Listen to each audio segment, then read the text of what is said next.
5, 4, 3, 2, 1. Hey YouTube, I'm live. I'm Dan Salem on BuzzChomp YouTube channel. About to talk the NFL Week 5. Do you believe? Believe your eyes, folks. Believe your eyes. All right. I'm going to bring up the standings and the results as such, and then I will go live on Facebook to complement the NFL discussion that we were about to have. And we're live in 3, 2, 1. Hello, Facebook. I'm Dan Salem live at the Dan Salem. Don't confuse this with the Hometown Heroes live stream-a-thon that starts in 30 minutes. I'm live talking the NFL. I'm live every Thursday at 5 p.m. Pacific talking the NFL on Facebook at the Dan Salem and over on the YouTube channel BuzzChomp as well. And my daughter Maddie is joining me today because she likes to live stream. So I will attempt to hold her up so her head is not cut off. All right, Maddie, say hello to YouTube and to Facebook at the Dan Salem. On Twitter, about to tweet this baby out so you can join the conversation. And then I'm going to hit the retweet over on BuzzChomp's Twitter, which is BUZZZZZ, an extra Z for good measure because we like to add the Z's. All right. At the Dan Salem on Facebook, at the Dan Salem on Twitter, and like I said, BuzzChomp YouTube channel. We are live. We're going to talk NFL Week 5. You got to believe your eyes, folks. You got to believe your eyes. There are a lot of 2-2 teams out there, but we're not going to talk about them because those are like the mediocre, middle of the range clubs. Some of them are actually good. Most of them are probably bad. We talked about the bad teams last week and who's like actually bad versus who's probably good. You know, every team that I mentioned last week I think is bad. And I even said that the Seahawks, they came back from the dead in the second half versus Indianapolis and smacked on a bad team as they should have. So, Seattle's not dead yet, but the Rams look much better. Therefore, I must say, no playoffs for Seattle. But we're going to talk about the good teams this week. There are several teams at 3-1, only one 4-0 team.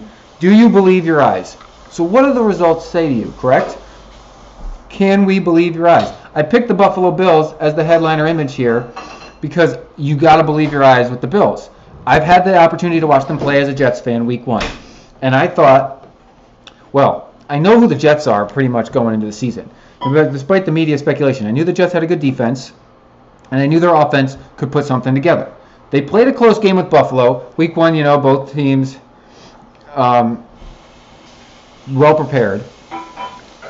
But man, Buffalo's defense just shut down the Jets. And people who thought originally, oh, you know, Buffalo, I mean, well, the Jets stink, so they should do it, correct? No, Buffalo just has a really good defense. And their running game was dominant. Now, the Jets, people thought, oh, it's the Jets. Whatever, anybody can do that to the Jets, right? No, the Jets have a really good defense. They've looked really pretty good the last 2 weeks on defense. Buffalo's just got a really good offense. So you believe your eyes with the Buffalo Bills. They are 3-1, but believe the eye test. Buffalo passes it. The only loss they had was to Carolina by like a couple points, and Carolina just beat the Patriots. And Carolina is another 3-1 team. Who I'll get to them in a minute because I like to start AFC and then move NFC. But I'm not quite sure I'm buying the Carolina Panther eye test. But their wins do speak volumes towards that team, and they've been getting better and better each week. But well, let's stick with the AFC first to not confuse things. So this is the AFC, 3-1. The Buffalo Bills passed the eye test, as I noted. Their lone loss is to the equally as formidable Carolina Panthers. Now, the Pittsburgh Steelers. They are 3-1, yet they do not quite pass the eye test. Caveat here, they probably win the AFC North unless Baltimore can turn it back on. Because Baltimore turned it on, then they turned it off. So they play each other. No, they played each other. So if Baltimore can turn it back on, they might give them a run for their money. But Pittsburgh got beat up by Chicago. And they have, who they beat? Their game, they have not like really had any. I mean, they beat the Browns. the Vikings win was good and the Ravens win was good, but I'm not sure that the Ravens are great, and the Vikings were their first game with a backup quarterback. So nothing about what the Steelers have done yet has impressed me, except that they're 3-1, right? So that's impressive in and of itself. I think that they're the best team in the AFC North right now. They do not yet pass the eye test because their offense has really been like start, stop, start, stop. Antonio Brown had one really good game and a couple of stinkers, even though he had many targets. So they have time to get things together, and they look good, but they don't look great. I think that they'll definitely be in the playoffs, though. They're a playoff team if that's what the eye test is trying to tell us. Nobody in the AFC South is worth talking about because we're talking about 3-1 or better. So over in the West, the Chiefs are 4-0 and the Broncos are 3-1. Both of those teams passed the eye test. I'm calling me impressed because I thought Kansas City would still be pretty good. I thought they'd take a step back. They still might, but they've just been dominant right now. And then the Broncos, I really thought were going to take a step back, but their defense is taking a step forward, and that's propelled the whole team. I mean, a lot of teams can do well with a solid defense. Look at the Jets. The defense is keeping them in the game, and they're winning games. So Denver's defense has been money. They're plus 24 differential. I'll get the differential in a minute because honestly the differential tells the story of the whole season thus far, and it kind of gives you a glimpse on who's actually good and who's actually bad. The baseball season, for example, every team that was in playoff consideration in the final week had a positive point differential, and I believe every playoff team had a positive point differential on the season. So if we are to take the quarter point of the year, the AFC, there are only 2 teams at 2-2 with positive point differentials. Oh no, sorry, 4 teams. No, wait. But Buffalo's got one, so that we believe their eyes. The Patriots have a positive one at 2-2. Steelers have one, and I said that they're a playoff team, even if I can't quite confident them week-to-week basis. Jacksonville and Houston both have positive differentials. Those teams are frenetic as hell. One of them probably will even out by the end of the year. Kansas City, Denver, both have positive point differentials, so do the Raiders. So right now we've got 4 teams competing for 2 wildcard spots in the AFC if we're taking point differential at face value. And that sounds about right. I mean, I have a feeling the Patriots will lock one up and Denver will lock one up. That would leave the Raiders and Texans out as of today. The Raiders lost Derek Carr for a couple weeks, so it sounds about right, but we'll see what happens. The Patriots defense has been terrible. But they do get the Jets twice and the Dolphins twice. Okay, shall we move on to the NFC? The NFC, a little less dominant than we would have originally thought heading into the year. We'll start with the 3-1s, and do we believe the eyes?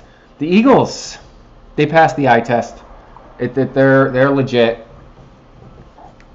They've been playing really good football, and they're plus 11 in the differential category. 2-0 in their division, which goes a long, long way.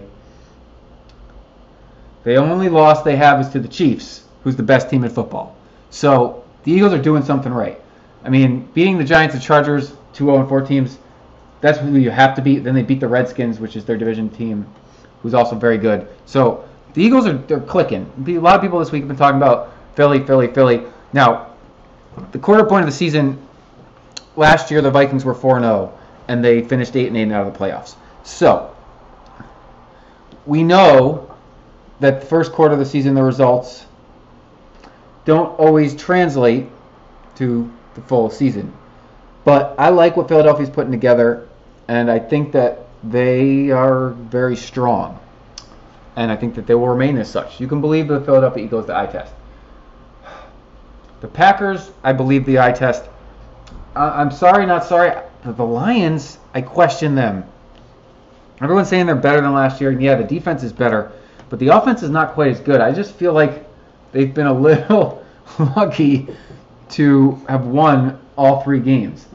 I mean, 14-7 over Minnesota, I feel like that could have went any way. they lost to the Falcons, so I mean their only loss is to one of the other better teams in football. They beat the Giants and they beat the Cardinals, who are two bad teams. So the Lions still have something to prove for me. I mean, they've been good so far, but they were very good to the start last season and finished 9-7.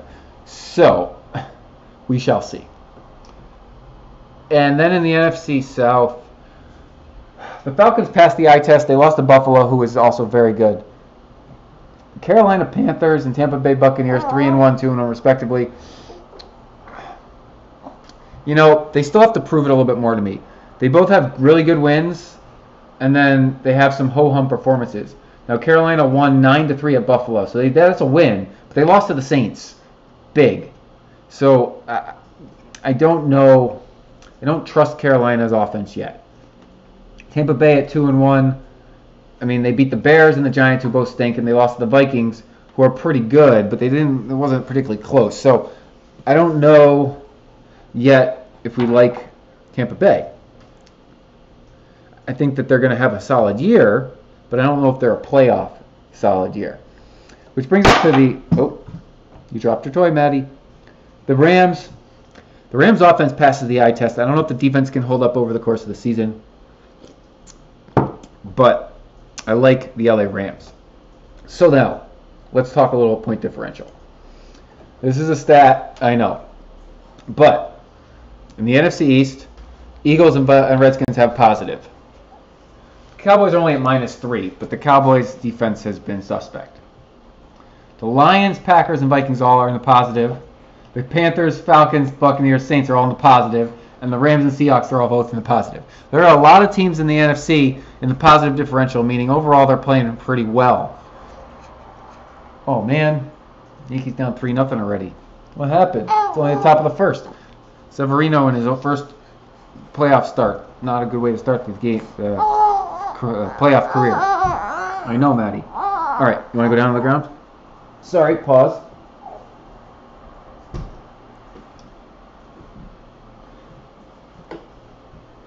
There you go, baby. Okay. So, I don't know what to read into the playoff, into the differential in the NFC, only because so many teams are in the positive. And they're not all good. The Seahawks, they had a monster second half against Indy, so I'm not buying them at 2-2 just yet. New Orleans, I'm not buying. And then Tampa Bay, Carolina, still got to prove it. I know they're in the positives.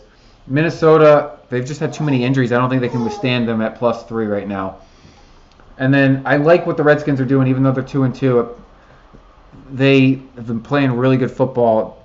They were really close to beating Kansas City, so I liked Washington. Right now, the NFC East, I mean, Dallas is still doing well enough to be in the conversation. Don't kid me, they're not out of it. But if they lose to Green Bay this weekend, they're 2-3. And they got a large hill to climb. Eye tests. Gotta say, Deshaun Watson, quarterback of the Houston Texans, passes the eye test. He has having a very good season so far. Mitch Trubisky's going to get his rookie debut for the Bears this weekend. I don't know. You think he's going to pass the eye test? We'll see.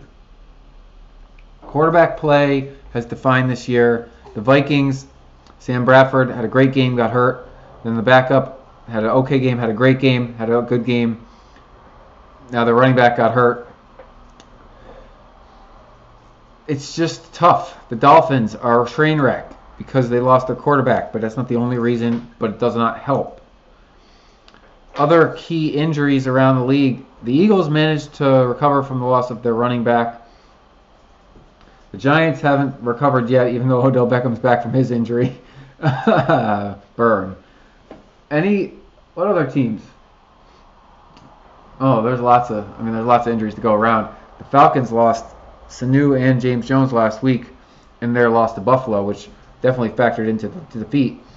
Hopefully they'll be back soon because that'll really put a number on their offense without those two weapons for Matt Ryan to throw to. It's interesting. The actual schedule here for Week 5. A lot of crappy games, but I expect Chicago to play Green Bay pretty close. Just because Chicago's played, they beat the Steelers. They played a couple of close games, and This is a division rival. Thursday night, both teams on a short week. Oh no, this is last week. Sorry. Green Bay blew Chicago out. All right, New England, Tampa Bay. I'd be shocked if the Patriots lose this game. I know it's a short week. I know Tampa Bay's playing well, but I still believe the Patriots are a better team. It may be a shootout because the Patriots' defense kind of stinks. But Tom Brady's been winning shootouts. So that's not a okay. It's not a recipe for success on this season as a whole, but definitely in a one game here, I believe, bless you, they win on Thursday Night Football. A couple of crap fests. I'm going to watch my Jets hopefully beat the Browns. Buffalo should handle Cincinnati. Carolina, Detroit. So now I've questioned both of these teams. We will see who actually has it. Now, Detroit's at home, so I have a feeling that really plays into their favor. They are a really good home team. Carolina has been iffy on the road, except for when they were in Foxborough last week. Yeah, 4 games. It's hard to generalize, but I like Detroit. I think that they're better. They pass the eye test more than Carolina passes. San Francisco, Indy is probably the worst game of the season. Tennessee and Miami. Tennessee should spank the Dolphins, but we'll see. Miami is at home. The LA Chargers versus the New York Giants. That's the second worst game of the season. No one would have saw it coming. I am rooting for the LA Chargers just because they're the LA team, but it really doesn't matter when they're both 0-4 who wins. Arizona, Philly. Philly should hand it to the Cardinals. The Cardinals have played a lot of close games, but I don't think they're a very good football team. They needed all they had last week to win in overtime against San Francisco. Jacksonville, Pittsburgh. Now, I like what I've seen from Jacksonville, but Blake Bortles is holding them back a little bit. He's just not a decisive quarterback. And they had a few key penalties that really hurt them against the Jets. I think Pittsburgh's better, and the Pittsburgh Steelers are at home, so I would expect the Steelers to win. But we'll see. We will see, because Jacksonville is very good, and their defense has been extremely strong at times. Oakland, Baltimore. Oakland's playing with their backup quarterback. I expect the Ravens' defense to clamp down, even though the Ravens' offense can't do much. I know they're in Oakland, but that seems like a game the Ravens can win since Oakland's shorthanded. Seattle, LA Rams. The Seahawks have struggled to score points, except when they're playing really bad teams. So I think the Rams handle the things at home. They're the team to beat in the West this year. Who would have thought? Awesome job. New coach, seeing players makes a huge difference. Packers, Dallas. I know we're in Dallas, but I like the Packers. The Packers feel like a better team. Now, they lost. Didn't they lose? They had an injury last week. Oh, yeah. Okay. One of their wide receivers went out. So if he's not playing, that will... You okay? That will keep them shorthanded.